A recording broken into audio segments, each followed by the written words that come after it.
اور آپ یہ میری نصیحت یاد رکھیے گا کہ جو شخص بھی اہل البیت کے ساتھ دشمنی کرتا ہے نا جی، اس کا انجام جو ہے نا وہ اس دنیا میں بھی دیکھتا ہے، اپنے مرنے کے بعد بھی دیکھتا ہے۔ آج تک جن لوگوں کو گالیاں پڑ رہی ہیں نا، ہم ان گالیوں کو تو سپورٹ نہیں کرتے، لیکن ان میں سے کئی لوگ ایسے ہیں کہ جنہوں نے اپنی زندگی میں حرکات ایسی کی تھیں کہ اس کا ایفیکٹ ان کو بعد میں بھی بھگتنا پڑتا، کیونکہ اللہ تعالیٰ نے پہلے بنو اسرائیل کو فضیلت دی تھی جہان والوں پر، یا بنی اسرائیل، اے اولاد یعقوب، اذکروا نعمتی التی انعمت علیکم وانی فضلتکم علی العالمین۔ یہ 2 دفعہ قرآن میں آیت آئی ہے سورۃ البقرہ میں۔ یاد کرو میری اس نعمت کو جو میں نے تم پہ کی اور تمہیں سارے جہان والوں پر، اپنے زمانے کے جتنے لوگ تھے ان پر فضیلت دی۔ بنو اسرائیل جو ہیں وہ حضرت ابراہیم علیہ السلام کی اولاد تھے۔ ابراہیم علیہ السلام کے 2 بیٹے، سیدنا اسحاق اور سیدنا اسماعیل علیہم السلام۔ اسحاق کے بیٹے تھے یعقوب، انہی کا لقب تھا اسرائیل، اللہ کا بندہ ہیبرو لینگویج میں۔ اور دوسرے بیٹے جو تھے حضرت ابراہیم کے، اسماعیل، ان کی اولاد کہلاتی ہے بنو اسماعیل۔ اور بنو اسماعیل میں صرف ایک ہی پیغمبر آئے حضرت اسماعیل علیہ السلام کے بعد، وہ ہمارے محبوب صلی اللہ علیہ وآلہ وسلم ہے۔ آپ صلی اللہ علیہ وآلہ وسلم کو اللہ تعالیٰ نے تمام جہان والوں پر فضیلت دی، آپ کے اہل البیت کو تمام جہان والوں پر فضیلت دی۔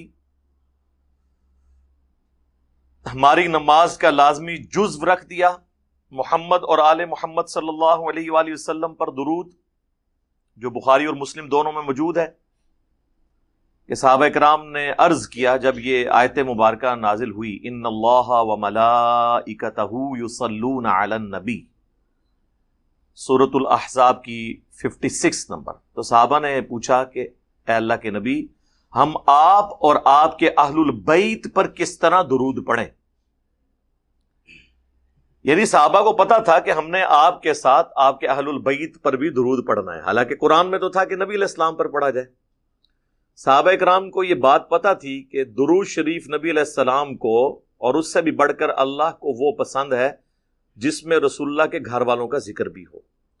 پھر آپ نے درود ابراہیمی تعلیم فرمایا، اللہم صلی علی محمد وعلی آل محمد کما صلیت علی ابراہیم وعلی آل ابراہیم انک حمید مجید، اللہم بارک علی محمد وعلی آل محمد کما بارکت علی ابراہیم وعلی آل ابراہیم انک حمید مجید۔ اس کا پہلا حصہ بھی الگ سے پرفیکٹ درود شریف ہے۔ سنن نسائی کے اندر حدیث موجود ہے، انٹرنیشنل نمبر کے مطابق 1293۔ زید بن خارجہ کہتے ہیں کہ اللہ کے محبوب صلی اللہ علیہ وآلہ وسلم نے مجھے نصیحت کی کہ مجھ پر درود لازمی کر لو اور اپنی دعاؤں میں یوں مجھ پر درود پڑھا کرو، اللہم صلی علی محمد وعلی آل محمد۔ نبی علیہ السلام نے جب بھی اس طرح درود شریف تعلیم فرمایا تو اپنے آل کا ذکر کیا، بعض اوقات اپنی ازواج کا ذکر کیا۔ ہم اجتہاداً ساتھ صحابہ کرام کا بھی ذکر کر دیتے ہیں، وعلی آلہ واصحابہ، بلکہ جو اور آگے جاتے ہیں وہ کہتے ہیں وعلی علماء ملتہ، اولیاء امتہ، اور اولیاء بھی اپنے فرقے دے، دوسرے تھے گستاخ یا مشرک ان کے بقول، اور وامتہ وہ سارے ایڈ کر لیتے ہیں۔ تو درود شریف میں اللہ تعالیٰ نے فضیلت قیامت تک کے لیے اہل البیت کے لیے نبی علیہ السلام کے ساتھ رکھ دی ہے۔ پھر جنرل بھی ہے، بخاری مسلم دونوں میں حدیث ہے، جب تم پڑھو گے السلام علینا وعلی عباد اللہ الصالحین، اس سے پہلے تو ہم نبی علیہ السلام کو اسپیسیفکلی مخاطب کر کے درود پڑھتے ہیں، السلام علیکہ ایھا النبی، اے اللہ کے نبی آپ پر سلام ہو، اور اس کے بعد تمام جو اہل ایمان ہیں اللہ کے نیک بندے، ان پر سلام ہو۔ بخاری مسلم کے الفاظ ہیں، جب تم یہ پڑھو گے تو اللہ تعالیٰ زمین و آسمان میں ہر مخلوق تک تمہارے اس سلام کو پہنچا دے گا۔ اس سے کوئی حاضر و ناظر کا عقیدہ ثابت نہیں ہوتا۔ اللہ تعالیٰ ہمارا سلام نہ صرف ہمارے محبوب صلی اللہ علیہ وآلہ وسلم تک، باقی تمام انبیاء تک، ان کے اصحاب اور اہل بیت تک، تمام فرشتوں تک، جتنے بھی اللہ کے نیک بندے اس کائنات میں ہیں، ان تک ہمارا سلام خود بخود پہنچا دیتا ہے۔ لیکن اس میں بھی اسپیسیفکلی محمد اور آل محمد ہیں صلی اللہ علیہ وآلہ وسلم۔ تو آل البیت کے ساتھ جو بھی دشمنی کرے گا نا جی، وہ بھگتے گا۔ آپ دیکھیں کہ اہل تشیع کا تو ایک بڑا ہارڈ سٹانس ہے اس حوالے سے، اور اس میں وہ غلو کرتے ہیں۔ ان میں بھی اب اکثریت تو رافضی ہو چکی ہے، جو شیخین رضی اللہ عنہما وعلیہم السلام کی توہین کرتے ہیں یا خلفائے ثلاثہ کی توہین کرتے ہیں۔ اہل سنت کے ہاں بھی بڑی کوششوں کے باوجود، حالانکہ آلموسٹ 100 سال تک بنو امیہ کے پاس ممبر رہا ہے، انہوں نے سب و شتم کروایا اپنے ممبروں سے سیدنا علی کے اوپر۔ اس کے اوپر میری کئی ایک ویڈیوز ریکارڈ ہے۔ وہ کہتے ہیں جی سب کا معنی جو ہے وہ تنقید ہوتا ہے، تو سیدنا علی کے اوپر اعلانیہ ممبروں پہ تنقید آپ کے نزدیک جائز ہے کیا؟ صرف تنقید معنی نہیں ہوتا، اصل معنی جو ہے اس کا گالی ہوتا ہے، کبھی کبھار تنقید بھی ہوتا ہے۔ تو ہم نے اس بحث کو ختم کیا، ہم نے کہا جی آپ صحیح مسلم کھولیں، 6229 نمبر حدیث کھولیں، اس کا کچھ حصہ صحیح بخاری میں بھی موجود ہے۔ سہل ابن سعد السعدی کو بنو مروان نے بلوا کر کہا کہ آپ ابو تراب کے اوپر لعنت کریں، نعوذ باللہ۔ انہوں نے انکار کیا اور انہوں نے کہا میں کبھی بھی سیدنا علی کے اوپر لعنت نہیں کروں گا۔ انہوں نے کہا چلو تم کہہ دو لعن اللہ ابا تراب، یہ الفاظ ہیں، لعن اللہ ابا تراب، نعوذ باللہ، اللہ کی لعنت ہو ابو تراب کے اوپر۔ جو یہ کام کرواتے رہے ان پہ اللہ کی لعنت، تمام فرشتوں کی لعنت، تمام لعنت کرنے والوں کی لعنت ہو۔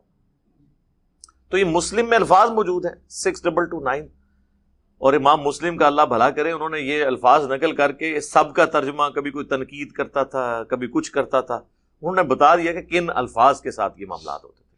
خیر یہ الگ سے ٹاپک ہے، میں نے اس کے اوپر کئی ایک ویڈیوز ریکارڈ کروائی ہیں، میرے کربلا والے ریسرچ پیپر میں ساری احادیث موجود ہیں۔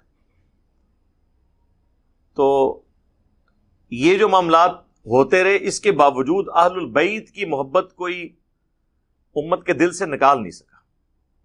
لیکن جو ایک زہر کا ٹیکا شروع سے لگا سنی شیعہ دراڑ کی وجہ سے، اس کی وجہ سے سنیت ٹھیکیدار بن گئی اس بات کی کہ ہم نے صرف خلفائے ثلاثہ کو اپ لفٹ کرنا ہے اور سیدنا علی کا بھی ذکر کرنا ہے چوتھے نمبر پہ، لیکن وہ برکت کے لیے، صرف شیعہ کا منہ بند کرنے کے لیے۔ باقی اگر کوئی ہمیں حضرت علی کی شان بھیجے تو ہم فوراً کان کھڑے کر لیں کہ یار شیعوں والی باتیں تو نہیں کر رہا، جس کا میں نے پریکٹیکل ثبوت بتایا ہے۔ آپ محرم کے دنوں میں اپنے کسی سنی دوست کو میسج کر دیں، صحیح مسلم کی 240 نمبر حدیث، علی سے محبت نہیں رکھے گا مگر مؤمن، علی سے بغض نہیں رکھے گا مگر منافق، آپ اس کا رسپانس چیک کر لیں۔ یا آپ کسی بریلوی دیوبندی اہل حدیث کی مسجد میں بہت بڑی یہ حدیث لکھ کے نہ لگا دیں، شام تک وہاں پہ گڑبڑ شروع ہو جائے گی، اور آپ جعلی حدیث بنا لیں سیدنا ابو بکر، سیدنا عمر، سیدنا عثمان رضی اللہ عنہم اجمعین کے بارے میں کہ ان سے محبت نہیں رکھے گا مگر مومن، ان سے بغض نہیں رکھے گا مگر منافق۔ عقیدے میں ہم اس بات کو درست سمجھتے ہیں، لیکن یہ حدیث نہیں ہے، لیکن آپ یہ جعلی حدیث بنا کے لگا دیں، کوئی گڑبڑ نہیں ہوگی۔ بالکل وائس ورسا، آپ شیعہ کی مساجد میں سیدنا ابو بکر، عمر، عثمان کے حق میں کوئی بات لگا دیں، ادھر بھی گڑبڑ شروع ہو جائے گی کہ یہ کون آ گیا۔ ایون آپ نہج البلاغہ سے جو میں نے مولا علی کے خطبات پیش کیے ہیں خلفائے ثلاثہ کی شان میں، آپ وہ خطبات نہج البلاغہ سے فوٹو کاپی کرا کے کسی شیعہ کی مسجد میں لگا دیں تو آپ وہاں پہ بھی رسپانس دیکھ لیں۔ وہ یہ نہیں دیکھیں گے کہ یہ ہماری کتاب میں لکھا ہے، کیونکہ ان کو صدیوں سے جو پٹی پڑھائی گئی نا، اس کا اینڈ رزلٹ یہ ہے کہ اب ظاہر ہے کہ 2 دراڑیں بن چکی ہیں۔ ان دراڑوں میں کس طرح کوئی فرقہ یہ دعویٰ کر سکتا ہے کہ میں 100% حق پہ ہوں، جبکہ دونوں طرف تعصب پایا جاتا ہو؟ ہاں، صرف وہ دعویٰ کر سکتا ہے جو صبح و شام اس بات کا ورد کرے کہ نہ میں وہابی، نہ میں بھابی، میں ہوں مسلم، علمی کتاب، اور لوگوں کو بھی کہے کہ مرنے سے پہلے اے مسلمان کر لے اس پہ غور، کتابوں کا خدا اور ہے، بابوں کا خدا اور، کتابوں کے اصحاب اور ہیں، بابوں کے اصحاب اور، کتابوں کے اہل البیت اور ہیں، بابوں کے اہل البیت اور، یعنی بکش بات